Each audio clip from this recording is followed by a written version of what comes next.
मंत्री बावनकुळे यांनी अमरावतीतील भाजप नेते प्रवीण पोटे पाटील यांना विधान परिषद उमेदवारी आणि पुनर्वसनाचे संकेत दिले।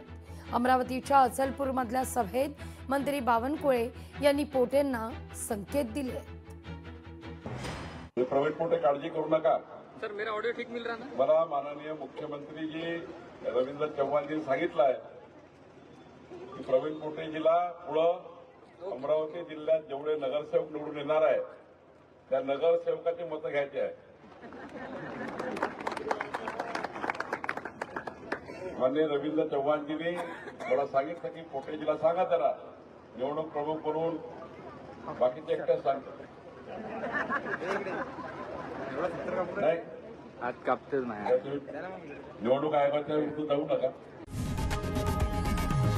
लोकशाही मराठी ऐका, पहा, जागरूक रहा।